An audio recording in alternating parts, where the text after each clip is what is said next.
और पूरे रिश्ते समाप्त कर लेता है।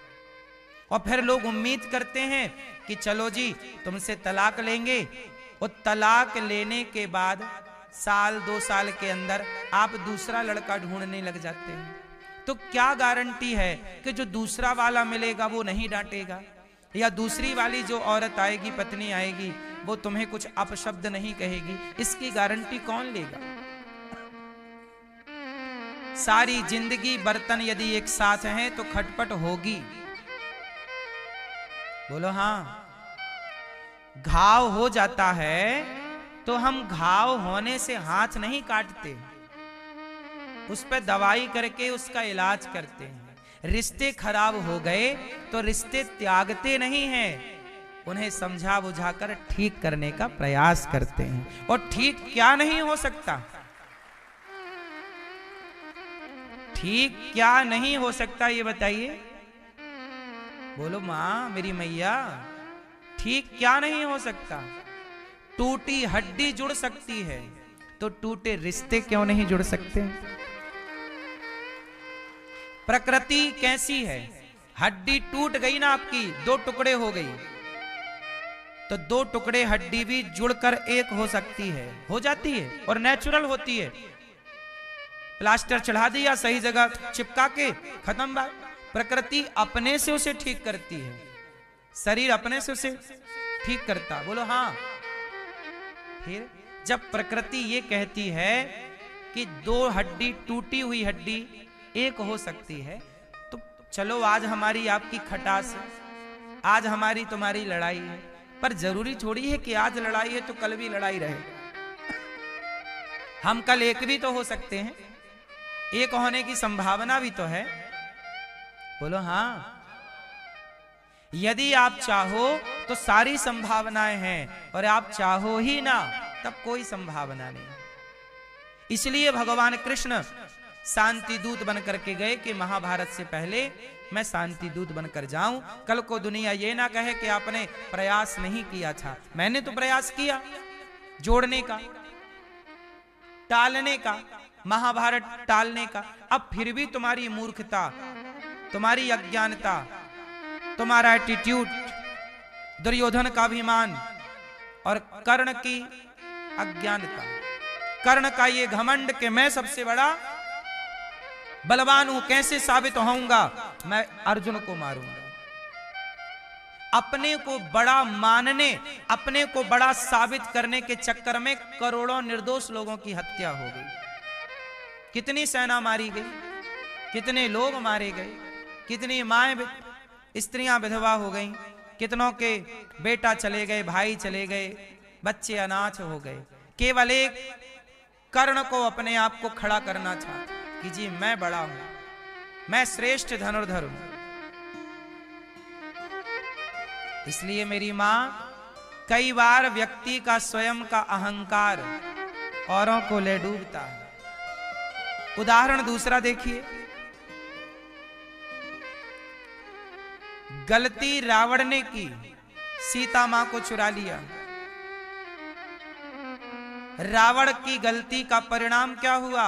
रावण के 1 लाख बेटे जो कि निर्दोष थे सारे मारे गए। 1.25 लाख नाती जो कि निर्दोष थे सभी मारे गए। लंका की सेना जो कि निर्दोष थी सभी मारी गई। किसके चक्कर में?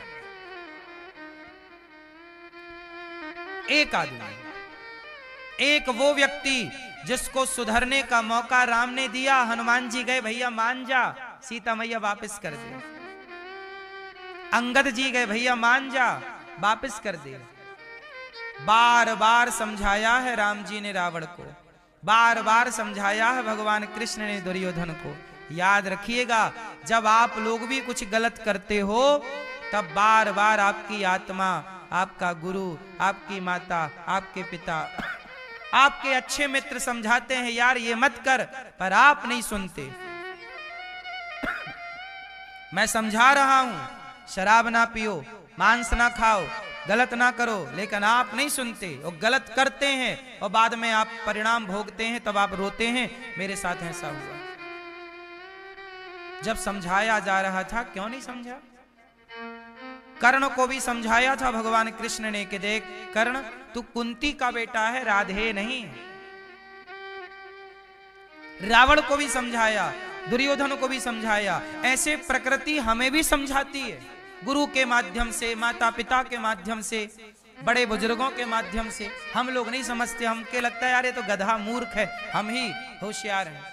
और गलती आप करते हैं और बाद में परिणाम बुरा होता है, फिर आप रोते हैं। फिर दोष किसे देते हैं? काल ही, कर्म ही, ईश्वर ही, मिथ्या दोष लगाए। काल, कर्म और ईश्वर को लोग मिथ्या दोषी मानते हैं कि उनके कारण हुआ। अब मैं आता हूं पुनः उसी बात पर। बताइए, दुर्योधन चाहते तो महाभारत टल जाता कि नहीं? दुर्योधन नहीं, कर्ण दुर्योधन को सही गाइड कर देते, शिक्षा दे देते, नहीं मित्र ऐसा नहीं करना चाहिए।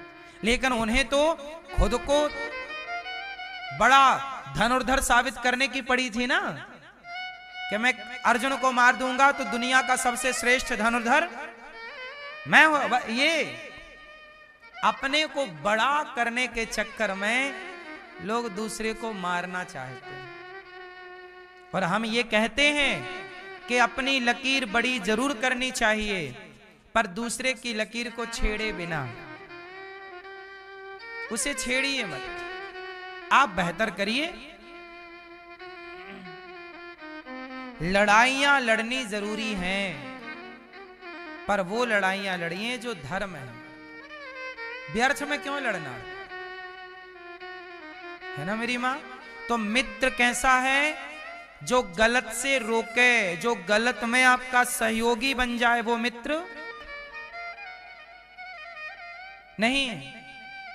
इसलिए कहता हूं, उसे मित्र मत मानिए जो आपको शराब पिलाता हो, गांजा पिला, वो आपका दुश्मन है। प्रिय भक्तों, राजा परीक्षित जी ने कलयुग को पहला ठिकाना दिया जुआ, द्यूतम, दूसरा शराब। शराब ना पीजिएगा, मित्रों के चक्कर में ना पड़िए, ये गधे आपको नाश करना चाहते हैं।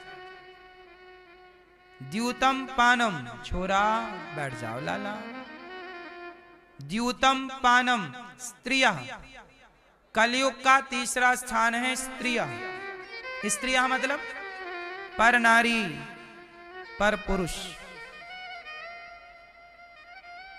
स्त्रिया मतलब, बोलो मेरी मां, पर नारी, पर पुरुष। पर नारी पैनी छुरी, तीन तरफ से खाए, धन हरे यौवन हरे, घोर नरक ले जाए।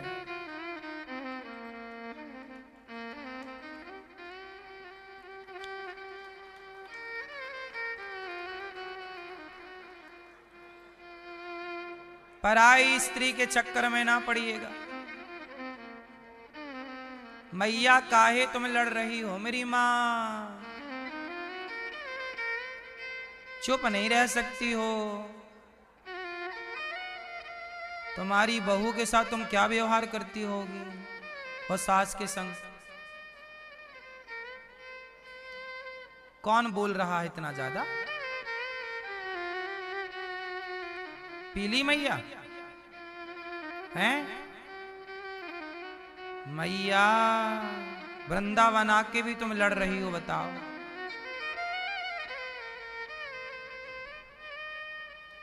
यहां भी खौ खौ खौ खौ खौ खौ चल रहा है। 2 घंटे चुप नहीं बैठ सकती मैया, यहां भी लड़ना। बहू सोचो कैसे रहती होगी इनकी। और यही रोती है बाद में, बहू खाना नहीं देती। तुम्हारे ढंग है खाना लेने के?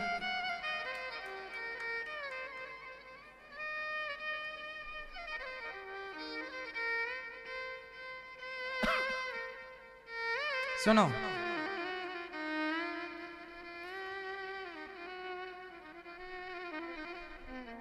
कलयुग का तीसरा स्थान पर नारी, पर पुरुष। तीसरा स्थान क्या? पर नारी पैनी छुरी। रावण पड़ गया पराई स्त्री के चक्कर में, सर्वनाश हो गया। आप तो नहीं पड़े? क्यों? आप लोग तो नहीं देखते पराई औरत? क्यों भैया? सामने वाली खिड़की में एक चांद का टुकड़ा रहता है। ये गाना कौन गा रहा था? हैं? पराई के चक्कर में जो पड़ा नाश हुआ। और मैया आप लोग भी ना पड़ जाना। आजकल मैया लोग भी अपने वाले को तो ड्रम में पैक करके, हाँ, बगल वाला जिंदाबाद।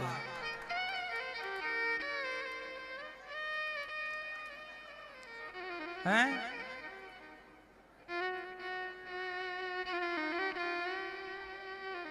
आजकल देखो, पहले तो पुरुषों को समझाना पड़ता था, आजकल माताओं को भी समझाना पड़ता है।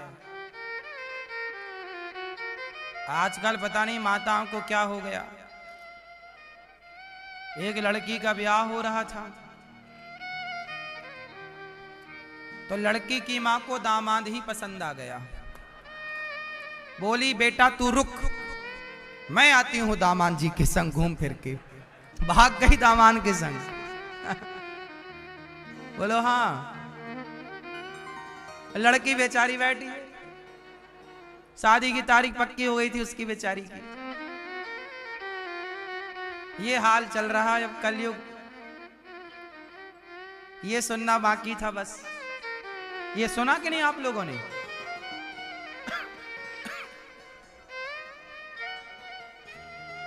तो चाहे स्त्रियां हों चाहे पुरुष, दोनों ही खतरे में हैं यदि आप पर के चक्कर में पड़ गए। पर पुरुष और पर रावण उदाहरण है, और रावण की बहन भी उदाहरण है। सूपनखा रावण के बहिनी, वो भी पड़ गई चक्कर में, उसकी नाक वाक काटी गई बाद में। इसलिए कहता हूं बचिएगा, जितना बच सकते हैं उतना बचिएगा। पर नारी पैनी छुरी, इसलिए विवाह कर लो, अपनी पत्नी के संग रहो, अपने पति के साथ रहो। और यदि तनिक भी तुम्हारा मन भटका तो देख लेना सर्वनाश होगा। जिनने यहां वहां ताक झांक की है उनका घर देख लो।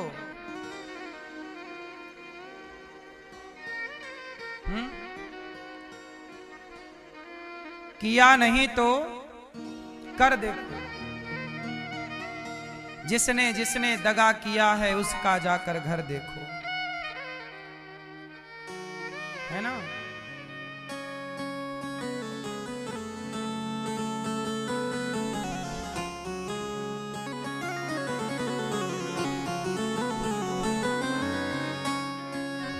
दगा किसी का सगा नहीं है, किया नहीं तो कर देखो। जिसने जिसने दगा किया है जाकर उसका घर देखो।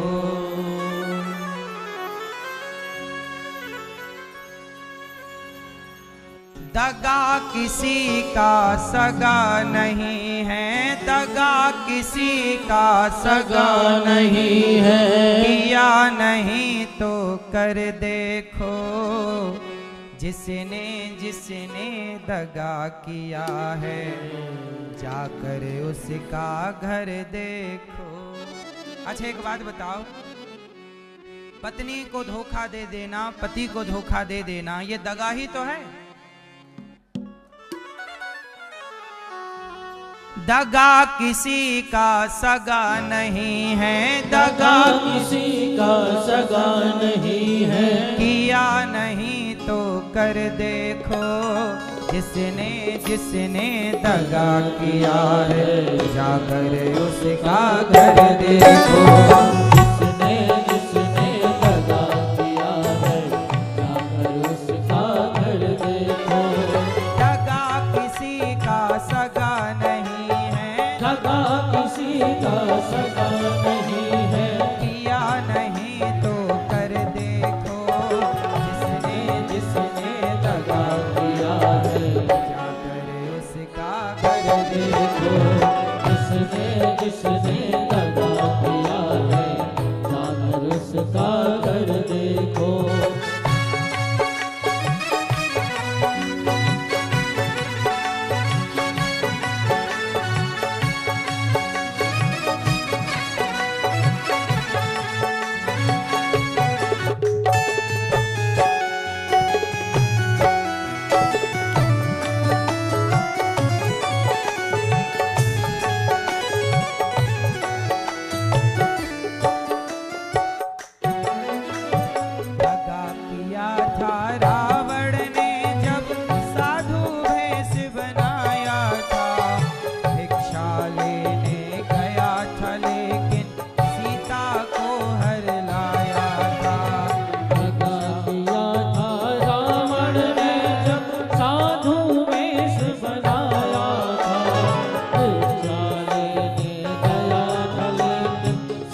था रावण ने जब साधु रूप बनाया था।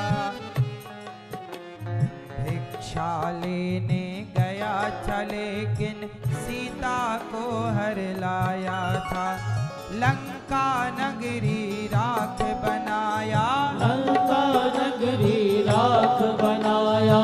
पल भर में हनुमत देखो, जिसने जिसने दगा किया है, जाकर उसका घर देखो। जिसने जिसने दगा किया है, जाकर उसका घर देखो। दगा किसी का सगा नहीं है, दगा किसी का सगा नहीं है, किया नहीं तो कर देखो।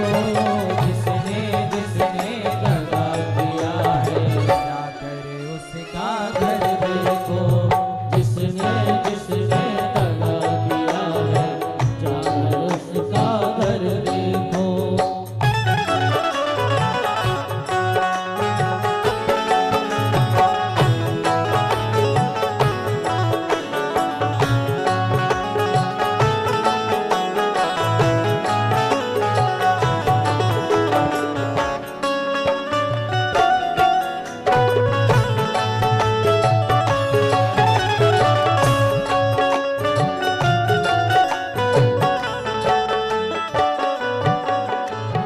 कौरव पांडव जुआ है खेलें, शकुनी पासे फेंक रहा।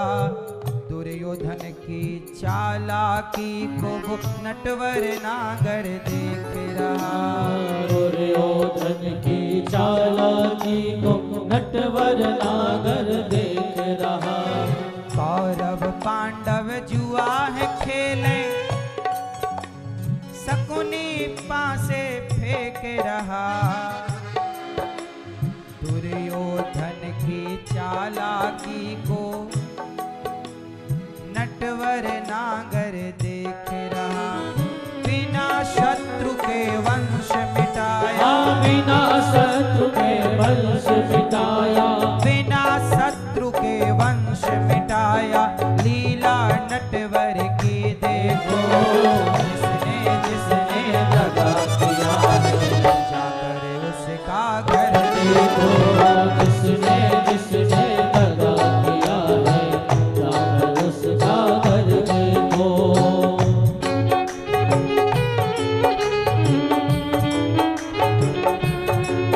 हरि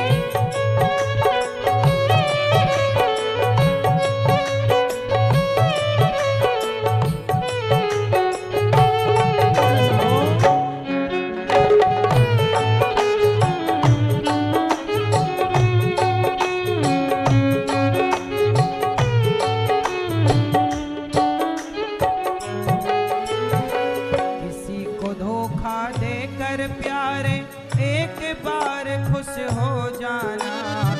कर्म की अग्नि में जल करके फिर जीवन भर पछताना। कर्म की अग्नि में जल करके फिर जीवन भर पछताना। किसी को धोखा देकर प्यारे,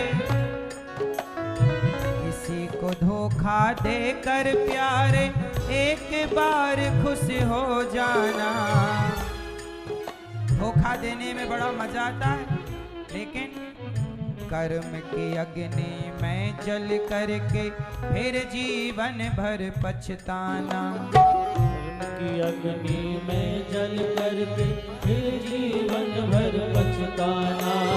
सच्चा सुख पाने की और खातिर, सच्चा सुख पाने की खातिर, भला किसी का कर देखो, जिसने जिसने दगा किया है, करे उसका घर देखो।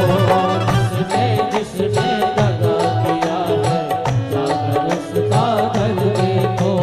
दगा किसी का सगा नहीं है, दगा किसी का सगा नहीं है, किया नहीं तो कर देखो। जिसने जिसने दगा किया है, करे उसका कर देखो। जिसने जिसने दगा किया है, जाकर उसका घर देखो। जिसने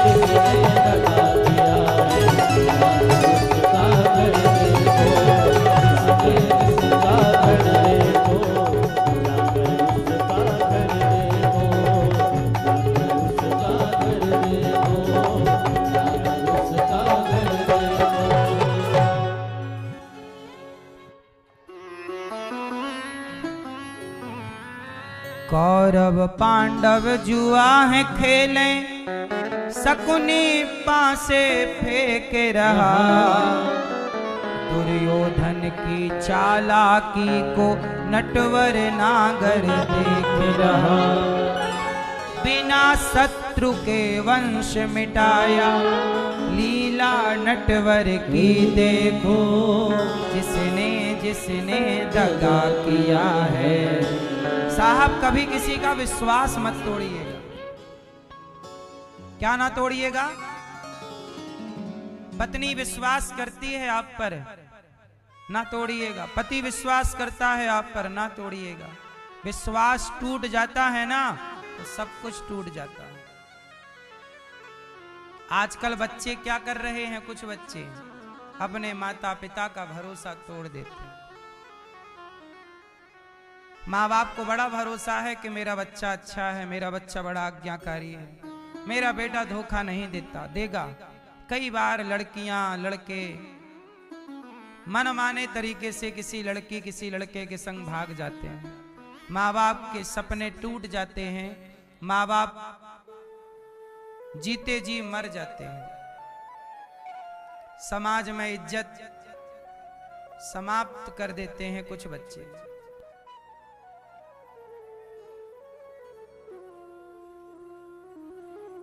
किसी को धोखा देकर प्यारे एक बार खुश हो जाना,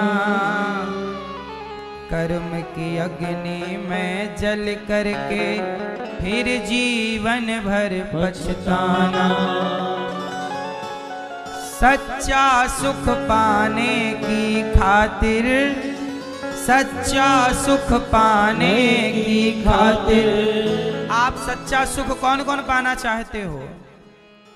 सच्चा सुख पाने की खातिर भला किसी का कर देखो। सच्चा सुख चाहते हो तो किसी का भला कर। सच्चा सुख पाने की खातिर भला किसी का कर देखो। जिसने जिसने दगा किया है जाकर उसका घर देखो। सुख चाहते हो तो क्या करो मैया? क्या करो? भला की जय भला होगा, बुरा की जय बुरा होगा। भला की जय भला होगा, बुरा की जय बुरा होगा। वही लिख लिख कर क्या होगा, यही सबको चुकाना है। मैया जी झूठ मत बोलो, प्रभु के पास जाना है। इसलिए कहता हूं भला करने से अपार सुख है। इसलिए आप भी भले काम करो। और आप सबका तो मैं धन्यवाद देता हूं कि आप सबने इतना भला काम किया कि आप सबके सहयोग से गौरी गोपाल आश्रम में 311 बेसहारा माताएं रहती हैं। जिनको बच्चे घर से निकाल देते हैं वो माँ यहाँ रहती हैं। यहाँ पर हजारों भक्तों के लिए अखंड भोजन चलता है। 25 से 30 हजार लोग पर डे निःशुल्क यहाँ भोजन करते हैं। अखंड रसोई चल रही है। 30 हजार लोग भोजन कर रहे हैं। ये भला है कि बुरा है? आप भी भला कीजिए भला हो, बुरा कीजिए बुरा होगा। भला कीजिएगा। आप भी किसी को भोजन दीजिए, किसी संत को भोजन दीजिए, किसी साधु को भोजन दीजिए। हजारों संतों को यहाँ भोजन बंटता है। बात समझ में आई कि नहीं? तो राजा परीक्षित जी ने कलयुग को कौन कौन से स्थान दिए? जुआ, शराब, पराई स्त्री पर पुरुष, चरित्रहीनता और मांस। बेवजह अपने स्वाद के लिए, पेट के लिए किसी को मारो मत, जीव हत्या ना हो। और पांचवा है बेईमानी से कमाया गया धन। इन 5 स्थानों में कलयुग रहता है, इसलिए बेईमानी के धन से बचिएगा। आप लोग बेईमानी करके कमाते तो नहीं हो, ईमानदारी से कमाओ। 1 रुपए कमाओ पर ईमानदारी का। क्यों? ईमानदारी का कमा के खाने वाला व्यक्ति झोपड़ी में भी खुश रह सकता है, और बेईमानी करने वाला व्यक्ति सोने के महलों में भी परेशान है। ईमानदारी, ईमानदार की रोटियां सुख देती हैं, पचती हैं। बेईमानी का 56 भोग भी पचता नहीं है मेरी मां। तो ये राजा परीक्षित जी को कलयुग, उन्होंने जब 5वां स्थान दिया, राजा परीक्षित जी ने सोने की मुकुट पहन रखी थी। वो मुकुट जरासंध की थी। कलयुग जाके परीक्षित जी के सिर पे बैठ गया, और राजा परीक्षित जी के सिर पे जब कलयुग बैठा तो उन्होंने एक संत का अपमान कर दिया। इसलिए राजा परीक्षित जी ने संत का अपमान किया, और राजा परीक्षित जी को संत ने शाप दिया, इति लंघित मर्यादम तक्षकः सप्तमे हनि। आज से 7वें दिन तक्षक तुम्हें डसेगा और तुम्हारी मृत्यु हो जाएगी। परीक्षित जी को 7 दिन में मरने का क्या लगा? शाप लगा। राजा परीक्षित जी शुकताल गए, और सुखदेव भगवान आए, तब उन्हें भागवत सुनाई कि जिसे 7 दिन में मरना है वो क्या करेगा। भागवत जो सुनता है उसका उद्धार हो जाता है। कोई पापी व्यक्ति भागवत सुने तो तर जाएगा क्या? बोले हाँ। एक पंडित जी थे। कौन से पंडित जी? आत्मदेवः पुरे तस्मिन् सर्ववेद विशारदा। एक पंडित जी थे आत्मदेव, बहुत ध्यान से सुनना। पंडित जी की पत्नी का नाम था श्रीमती धुंधली देवी। पंडित जी बड़े ज्ञानी, विज्ञानी, समझदार। पंडित जी के पास सब कुछ था। तुंगभद्रा नदी के किनारे एक गांव था, आत्मदेव पंडित जी रहते थे उस गांव में। उत्तमपुर नाम का गांव था, नगर था। पंडित जी रहते, बड़े प्रेम से जीवन गुजारा होता। एक दिन क्या हुआ कि पड़ोसी आ गए पंडित जी के घर में। पड़ोसी बोले, पंडित जी राम राम। हाँ भैया राम राम, कैसे हो? अच्छे हैं। पड़ोसियों ने कहा कि तुम्हारे घर में एक गाय है, वो बछड़ा बछड़ी को जन्म नहीं दे रही। पंडित जी बोले, पता नहीं क्या बात है, जंगल तो जाती है, पता नहीं कुछ नहीं हो रहा है उसे। बोले, आपके घर में ये तुलसी लगी है ना, बार बार सूख जाती, क्यों? पंडित जी बोले, पता नहीं भाई, हम तो लगाते हैं, पानी वानी खूब डालते हैं। पड़ोसियों ने जानते हो क्या बोला? बोले, तुम्हारे बेटा नहीं है, इसलिए गाय को बच्चा नहीं होता और तुलसी सूख जाती। पड़ोसी इतनी बात कह के चले गए। अब आत्मदेव जी के अंदर घुटन होने लग गई कि लोग क्या सोचते हैं मेरे बारे में, मेरे बेटा नहीं है। हे भगवान, मेरा बेटा क्यों नहीं है? अब मैं जी के क्या करूंगा? पड़ोसियों की बातें इतनी मन में लगी, हृदय में लगी, इतने घायल हुए आत्मदेव जी कि अपना घर छोड़ के जंगल चले गए। अब मैं मर जाऊंगा। देखो जरा, आप लोग क्या बोलते हैं आपको फर्क नहीं पड़ता, पर जिसके लिए बोलते हैं उसे बड़ा फर्क पड़ता है। आप तो बोलकर भूल जाएंगे, पर सामने वाला पता नहीं उन शब्दों से कितना घायल और परेशान हुआ होगा। इसलिए आपसे हाथ जोड़ के प्रार्थना करता हूं मेरी मां, किसी को ऐसा मत कहा करो कि वो परेशान हो जाए। हम क्यों किसी का दिल दुखाएं अपनी वाणी से? कहते हैं ना, कहते हैं कि घर न किसी का बसा सको तो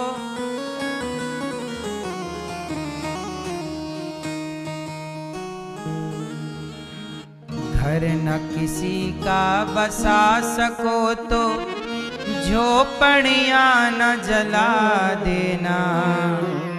मलहम पट्टी कर न सको तो खार नमक न लगा देना।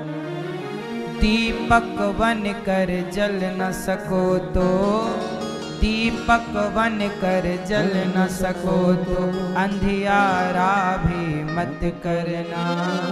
पुष्प नहीं बन सकते हो तो कांटे बन कर मत रहना। किसी को कुछ मत कहिए, आप कह देंगे सामने वाला परेशान होगा। सही कहिए, दिल किसी का प्रसन्न हो ऐसा कहिए। पड़ोसियों ने मार दिए ताने, ऐसे आप लोग भी गलती करते हो। किसी को बेटा ना होए, किसी स्त्री को, तो हमारी माताएं तो बेचारी को जीने नहीं देती। जहां मिलेंगी है कुछ, है कुछ। जान रही हैं कि बेचारी को डॉक्टर ने मना कर दिया, नहीं हो सकता, कोई प्रॉब्लम है शारीरिक, फिर भी मजे लेंगे। है अरे राम राम, इनकी बहू के तो कुछ नहीं। किसी पे हंसना कितना बड़ा पाप है। हंसने से याद आ गया, अष्टावक्र जी का नाम सुना है? अष्टावक्र जी हैं कहोड़ ऋषि के पुत्र। उनके पिता को ना शास्त्रार्थ में जनक के यहां, वो शास्त्रार्थ में हार गए तो जनक के यहां एक पंडित थे ज्ञानी। वहां का नियम था जो हार जाएगा उसे पानी में डुबा दिया जाए, मार दिया जाए।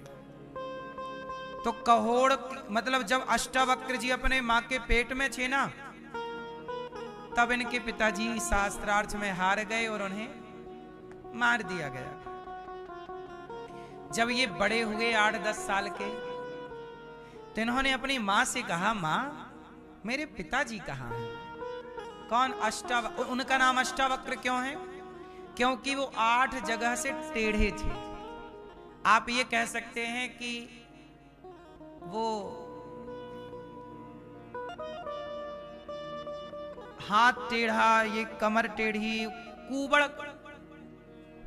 कुबड़ कह सकते हैं, कुबड़े थे। 8 जगह से टेढ़े थे। चलते थे ना तो उनका शरीर 8 जगह से लचकता था। देखने में अच्छे नहीं थे, दिखने में भी अच्छे। अब जो 8 जगह से टेढ़ा होगा, काले, पर वो बड़े ज्ञानी थे। एक दिन मां से कहा, मां मेरे पिताजी कहाँ हैं? मां ने कहा, बेटा पिताजी हैं, तुम अभी पढ़ो। पढ़ लिख के वो योग्य हो गए। मां मेरे पिताजी कहाँ हैं?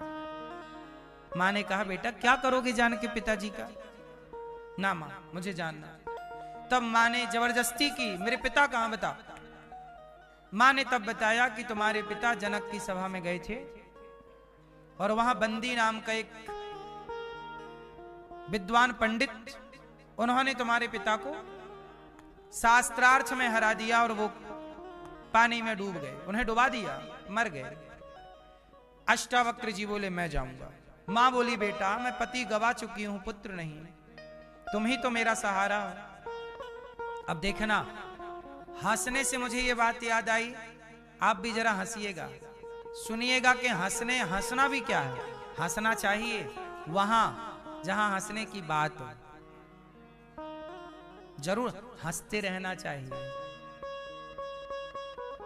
जरूर हंसना चाहिए वहां जहां हंसने की बात है। पर जहां बात हंसने की नहीं है, वहां कदापि नहीं हंसना चाहिए।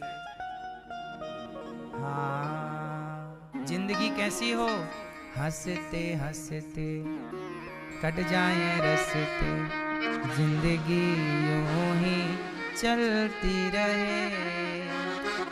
तो जिंदगी हंसते हंसते गुजरे, हंसना चाहिए, हंसना जरूर चाहिए, पर किसी पर कभी नहीं हंसना चाहिए।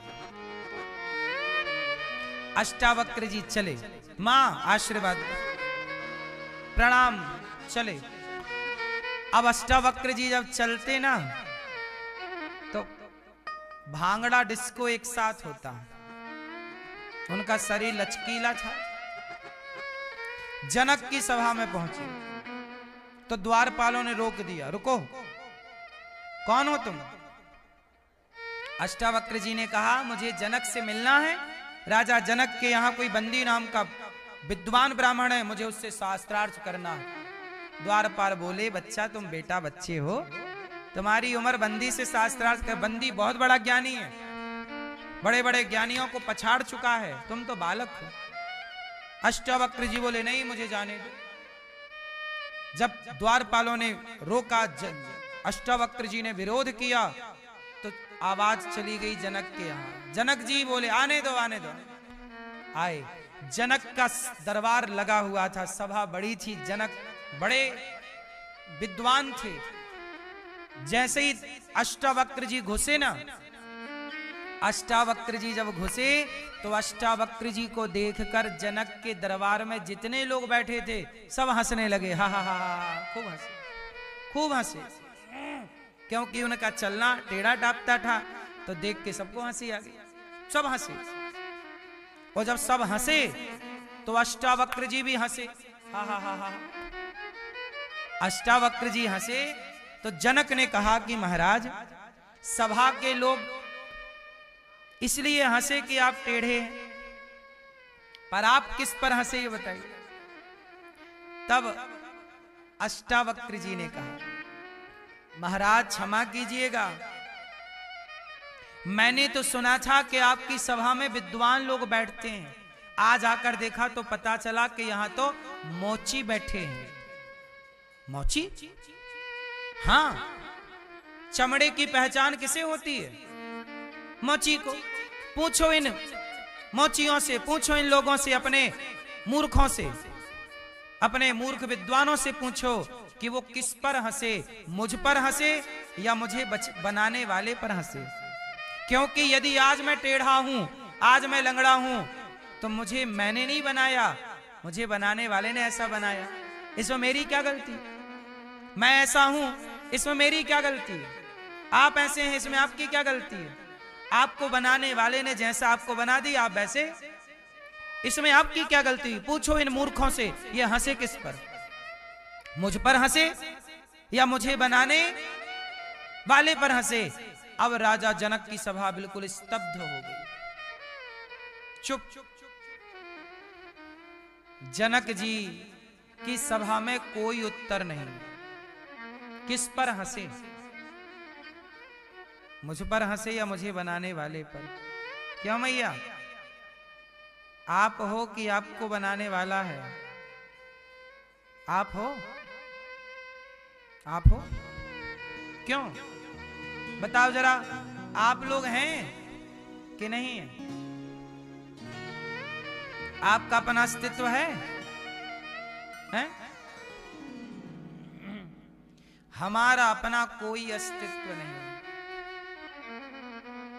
हमारा रूप रंग हमने डिसाइड नहीं किया, हमारी आंख कान हमने डिसाइड नहीं किए, हमारे हाथ पांव हमने डिसाइड नहीं किए। किसी के एक हाथ में 6 उंगलियां होती हैं, बोलो हाँ, तो क्या उसने डिसाइड किया था कि 6 होने चाहिए? किसी के 5 है, बोलो हाँ। कोई लंगड़ा है तो क्या उसने डिसाइड किया था कि मैं लंगड़ा हूं? कोई अंधा है, कोई बहरा है, कोई अपाहिज है, कोई कैसा है? कोई 2 बच्चे एक साथ पैदा हुए पर दोनों जुड़े हैं, ऐसे भी लोग हमने देखे हैं। अब बताओ, क्या उन्होंने ऐसा डिसाइड किया? इसका मतलब है कि हमारा अपना कोई अस्तित्व, हमें बनाने वाले ने जैसे बना दिया, तो पूरी पूरी भूमिका आपकी है कि भगवान की है? अच्छा ये बताओ, आपकी भूमिका क्या है? आपका अपना अस्तित्व क्या है? आपसे सवाल, अस्तित्व भगवान का है कि आपका है? आप क्या है फिर? ढांचा भी आपका है? ढांचा भी आप बनाते हो? फिर ढांचा आपका है, क्या है आपका? भैया आप बताओ, आपके पास आपका क्या है? आपके पास आपका क्या है? आंखें आपकी हैं, ना देते भगवान तो आप कहां से लाते? कान आपके हैं, ना देते भगवान आप कहां से लाते? पांव आपके हैं, ना देते भगवान आप कहां से लाते? बुद्धि आपकी है, ना देते भगवान आप कहां से लाते? हाथ आपका है, ना देते भगवान आप कहां से लाते? क्या आपका है आप बताओ? इसलिए आप जीरो हैं, हम जीरो हैं। हमारे जीरो के साथ कौन जुड़ा है? अंक। जीरो के साथ एक खड़ा हो जाता है तो जीरो 10 हो जाता है, और एक हट जाए तो जीरो जीरो है। ऐसे हम जीरो हैं और भगवान एक हैं, तो भगवान एक और हम जीरो, हम दोनों हो गए 10। इसलिए भगवान का अस्तित्व है, हमारा कोई अस्तित्व, उनसे हम हैं, हमसे कोई नहीं है। अंक से शून्य है, बोलो हाँ, वरना अपना शून्य का अपना कोई अस्तित्व, अंक ना हो तो 10 शून्य भी शून्य ही रहेंगे, बोलो हाँ। और एक है तो शून्य 10 गुना बढ़ेंगे।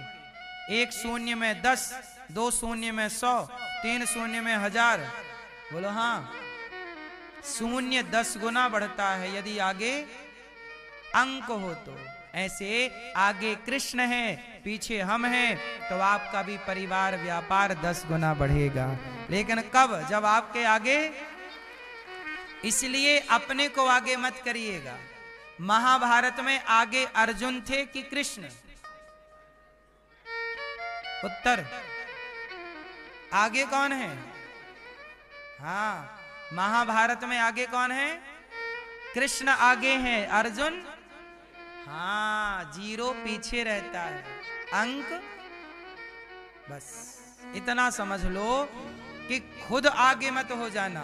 आपका अपना कोई अस्तित्व, जो कुछ है मेरा, मुझ में कुछ नहीं, जो कुछ है तेरा, तेरा तुझको अर्पण क्या लागे मेरा, यही है। इसलिए मेरी माँ, आप किसी को देखकर हंसते क्यों हैं? अष्टावक्र जी गए, हंसे, उन्होंने उत्तर बोल दिया कि भाई किस पर हंसे, सब चुप। बाद में वो बंदी नाम के विद्वान आए, अष्टावक्र जी ने उन्हें हरा दिया, शास्त्रार्थ में पराजित कर दिया। वो कहने लगी कि अब मैं पानी में डूब के मर जाऊंगा। अष्टावक्र जी बोले तुझे मारने नहीं आया, तेरे अभिमान को मारने आया हूं, और वो मर गया। हम आपको मारना नहीं चाहते, आपके अभिमान को मारना चाहते हैं। आप बुरे नहीं हैं। इस धरती पर कोई व्यक्ति बुरा नहीं होता, व्यक्ति के विचार बुरे होते हैं, और जो विचार होते हैं वही काम व्यक्ति करता है।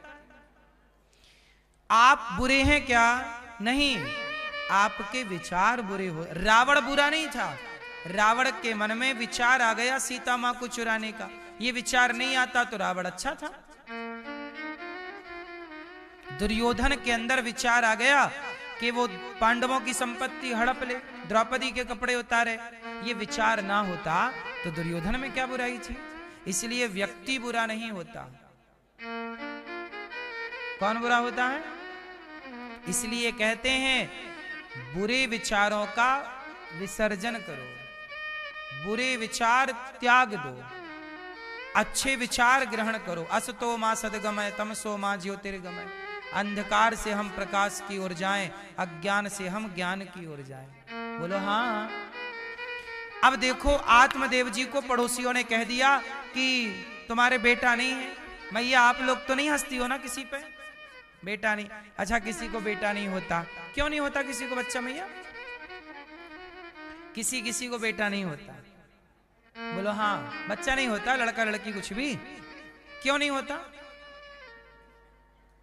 क्यों नहीं होता? किसी को होता है, किसी के 4-4 बच्चे हैं, किसी के एक भी नहीं है। विधाता कैसा न्याय है आपका? किसी को है तो 4 4 है, 5 5 है, 2 2 3 3, किसी को एक भी नहीं है। क्यों ऐसा? क्यों क्यों क्यों होता है ऐसा? सुनो, हम बताएं कि आप बताओगे?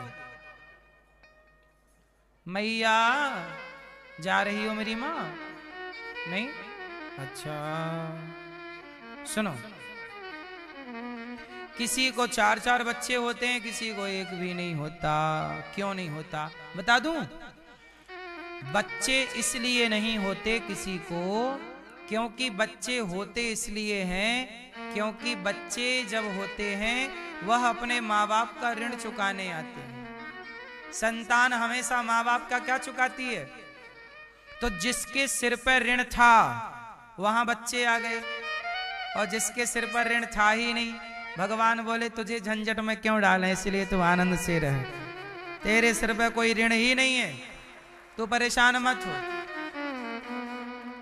इसलिए किसी किसी के बच्चे, क्योंकि वो ऋण मुक्त हैं।